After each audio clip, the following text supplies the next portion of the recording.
के 5 मित्र थे, रवि, शशि, कमल, सूरज और भगवंत। वैसे तो वो पांचों ही उसके बहुत अच्छे मित्र थे, लेकिन पिछले कुछ समय से उसके मन में एक शंका चल रही थी, जिसके हल के लिए वो एक संत के पास पहुंचा। आपके चरणों में मेरा कोटि कोटि प्रणाम गुरुदेव।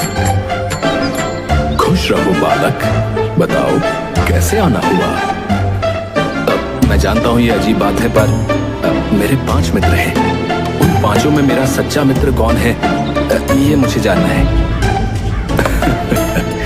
नहीं, ये बिल्कुल अजीब नहीं है। इस उम्र में ये विचार आना बिल्कुल स्वाभाविक है। चलो, मैं तुम्हें कुछ बिंदु बताता हूँ, जिससे तुम पता लगा सकते हो कि तुम्हारा सच्चा मित्र कौन है। वो संत मोहन को 5 बिंदु बताते हैं, जिससे वो अपने सच्चे मित्र का पता लगा सकता है। मोहन वापस आ जाता है और अपना काम शुरू करता है। उसने एक लड़के को बुलाया और उससे कहा कि वो उसके दोस्तों के बीच एक झूठ फैलाए। लड़के ने जाकर उन सब से कहा कि मोहन अपने पिता के पैसे चुराता है। रवि के सिवा सभी मित्र शशि, कमल, सूरज और भगवंत मोहन के पास आ गए और उससे पूछने लगे, मोहन, क्या ये सच है कि तुम अपने पापा के पैसे चुराते हो? बुरा मत मानना, लेकिन एक लड़के ने हम सबसे ऐसा कहा है। हम तुम्हारे बारे में गलत नहीं सोचना चाहते, इसलिए सीधे तुमसे पूछने चले आए। हाँ मोहन, बताओ ये झूठ है ना? हाँ, ऐसा कुछ नहीं है। ये जिसने भी कहा है सरासर झूठ है। मोहन ने देखा कि रवि नहीं आया है। उसने सोचा कि रवि ने बिना पूछे ही उसके खिलाफ कही गई बात को मान लिया।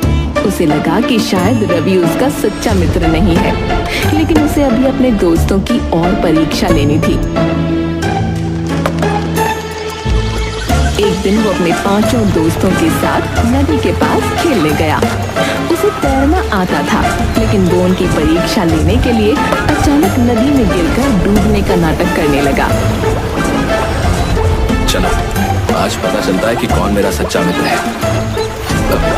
बचाओ, बचाओ! अरे, मोहन तो डूब रहा है। जल्दी, हमें उसे बचाना होगा। हाँ चलो, नदी में कूदो। रवि, कमल, सूरज और भगवंत सभी नदी में कूद पड़े और मोहन को बचाने की कोशिश करने लगे, लेकिन शशि ने नदी में कूदने की कोई कोशिश नहीं की। शशि क्यों नहीं आ रहा? क्या उसे मेरी परवाह नहीं है? मोहन को शशि का ये रवैया बहुत बुरा लगा। उसने सोचा कि शायद शशि उसकी परवाह नहीं करता और उसे सच्चे मित्र की तरह नहीं मानता। कल रवि और आज शशि, हद हो गई। जिन्हें मैंने अपना सबसे अच्छा मित्र समझा, वही मेरे सच्चे मित्र नहीं है। फिलहाल असली दोस्तों की पहचान करने के लिए अगला पड़ाव था उनसे 500 सिक्के उधार मांगना। रवि, मुझे 500 सिक्के उधार चाहिए। क्या तुम मेरी मदद कर सकते हो? बिल्कुल मोहन, तुम्हें जितनी भी जरूरत हो ले लो। रवि ने बिना किसी सवाल के 500 सिक्के मोहन को दे दिए। मोहन ने रवि का धन्यवाद किया और आगे बढ़ गया।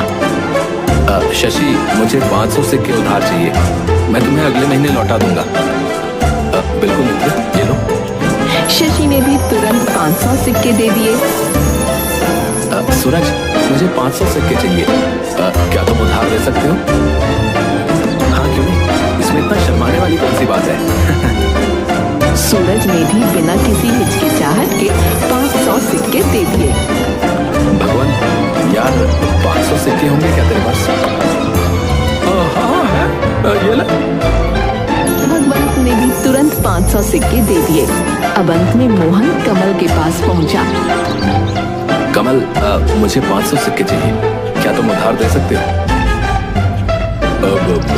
500 तो नहीं, 50 है। ये रख लो। पर मुझे बहुत जरूरत है। लेकिन यार मेरे पास बस 50 ही है बस। मोहन को कमल की ये कंजूसी बहुत बुरी लगी। उसने सोचा कि कमल शायद सच्चा मित्र नहीं है, क्योंकि उसने जरूरत के वक्त पूरी मदद नहीं की। अब सच्चे मित्र की अगली परीक्षा के लिए उसने एक लड़के से कहा कि वो उसके दोस्तों तक उसकी झूठी दुर्घटना की खबर पहुंचाए। लड़के ने ऐसा ही किया।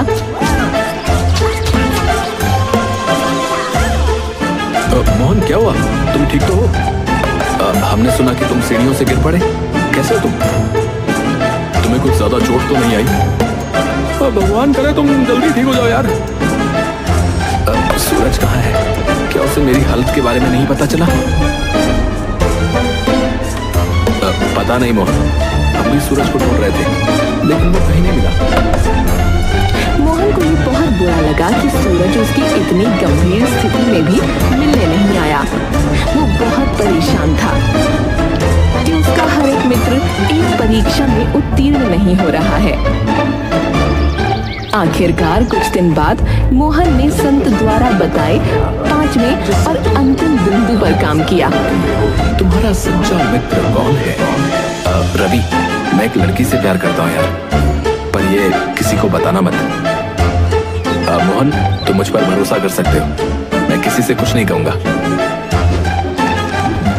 शशि, मैंने एक दुकान से कुछ सामान चुरा लिया यार। मुझे बहुत बुरा लग रहा है, पर ये किसी को बताना मत। तुम निश्चिंत रहो मोहन, मैं इसे किसी से नहीं कहूंगा। कमल, ये बात किसी को बताना मत, पर पता है मैं ना रात को सोते हुए बिस्तर गीला कर देता हूँ। मुझे ये बीमारी है। मोहन, तुम मुझ पर भरोसा कर सकते हो, मैं किसी से कुछ नहीं कहूंगा, पर इसका इलाज करवाओ। एक राज की बात बताओ, मेरा असली नाम ना मंगल है, पर ये सिर्फ तुम्हारे और मेरे बीच ही रहनी चाहिए। तुम निश्चिंत रहो मोहन, मैं किसी को नहीं बताऊंगा। मेरा मतलब मंगल। भगवान, मैं तुम्हें अपना एक राज बताता हूँ, किसी से कहना मत। दरअसल मेरी माँ सौतेली है। अरे मोहन, ऐसा कैसे हो सकता है? तुमने आज से पहले तो ऐसा कुछ नहीं बताया। पर चलो, तुम मुझ पर भरोसा कर सकते हो, मैं किसी से कुछ नहीं कहूंगा।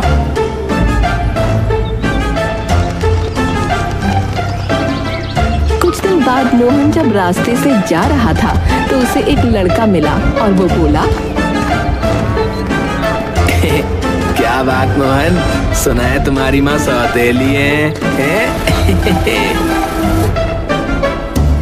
मोहन को बहुत बुरा लगा और उसे समझ आ गया कि भगवंत ने उसका राज खोल दिया। संत के बताए 5 बिंदु पूरे हो चुके थे, पर उसके कुछ समझ में नहीं आया कि उसका सच्चा मित्र कौन है। इसलिए वो संत के पास पहुंचा और उन्हें पूरी बात बताई। आपके चरणों में मेरा कोटि कोटि प्रणाम। मैंने आपके बताए 5 बिंदुओं का पालन किया और अपने दोस्तों की परीक्षा ली, लेकिन हर एक परीक्षा में एक मित्र अनुत्तीर्ण हुआ। अब मैं कैसे पता लगाऊं कि मेरा सच्चा मित्र कौन है? कुछ समझ में नहीं आ रहा। संत कुछ बोल पाते उससे पहले ही मोहन के सभी मित्र वहां आ पहुंचे। हम बताते हैं कि सच्चा मित्र कौन है। अरे तुम सब यहाँ कैसे? हमें लग ही रहा था कि कुछ गड़बड़ है, इसीलिए हमने तुम्हारा पीछा किया। अब हम तुम्हारे मन की सारी शंकाएं दूर कर देंगे। अब वो लोग बताना शुरू करते हैं। मोहन, जब उस लड़के ने बताया कि तुम अपने पिताजी के पैसे चुराते हो, तो मैंने तुमसे आकर इसलिए नहीं पूछा क्योंकि मुझे यकीन था कि तुम ऐसा कर ही नहीं सकते। तो पूछकर तुम पर शक क्यों करो? मोहन ये सुनकर शर्मिंदा हो गया। अब शशि ने मोहन से कहा, मोहन, मैं तुम्हें बचाने के लिए नदी में नहीं कूद पाया क्योंकि मुझे तैरना ही नहीं आता। अगर मैं कूदता तो हम दोनों ही डूब जाते यार। मुझे माफ कर दो शशि, मुझे ये बात नहीं पता थी। मैंने बिना सोचे समझे तुम्हें गलत समझ लिया यार। इसके बाद कमल ने मोहन को अपनी स्थिति समझाई। मोहन, मैं तुम्हें 500 सिक्के नहीं दे सका क्योंकि मेरे पास सिर्फ 50 ही थे। ये सब अमीर है, पर मैं गरीब हूँ यार। इन्होंने अपनी संपत्ति का एक छोटा हिस्सा दिया, लेकिन मैंने तो अपनी पूरी पूंजी दे दी। अब मुझे माफ कर दो कमल, ये बात तो मुझे पता होनी चाहिए थी। तभी सूरज बोला, मोहन, जब तुमने झूठी दुर्घटना वाली परीक्षा ली थी, उसी समय मैं एक सच्ची दुर्घटना का शिकार हुआ था। एक सांड ने मेरे पेट में सींग मार दिया था। मैं कुछ दिन उठ नहीं पाया और इलाज के लिए मेरे माता पिता मुझे दूसरे गांव ले गए थे।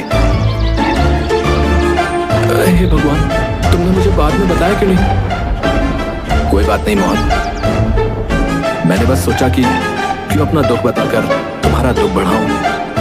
मोहन ने सूरज से माफी मांगी और तभी भगवंत एक लड़के को सामने लाया। मोहन, ये वही लड़का है जिसने तुम्हारा राज सुना था।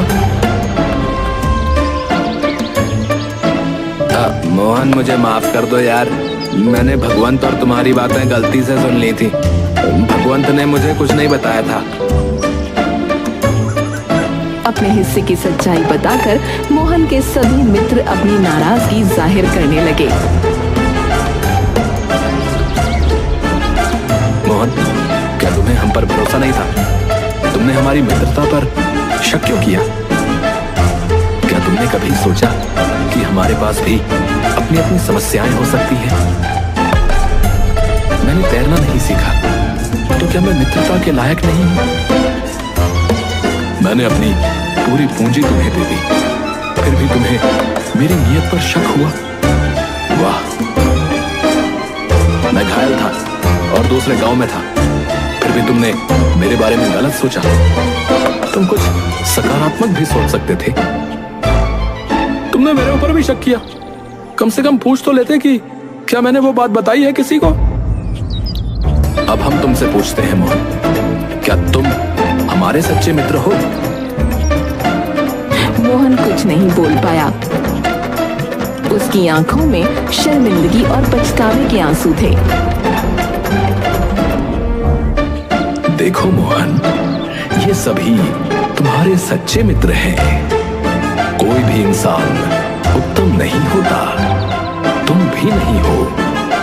इंसान के जीवन में मुश्किलें आती रहती हैं, जिनकी वजह से वो हर समय हर कसौटी पर खरा नहीं उतर पाता। सच्ची मित्रता का मतलब सिर्फ कसौटियों पर खरा उतरना नहीं होता, बल्कि एक दूसरे को समझना और साथ देना होता है। आज ये सब अपनी परिस्थितियां तुम्हें समझाने आए हैं। यही निशानी है कि ये तुम्हारे सच्चे मित्र हैं, और तुम्हारी शर्मिंदगी इस बात का सबूत है कि तुम इनके सच्चे मित्र हो। मोहन ने अपनी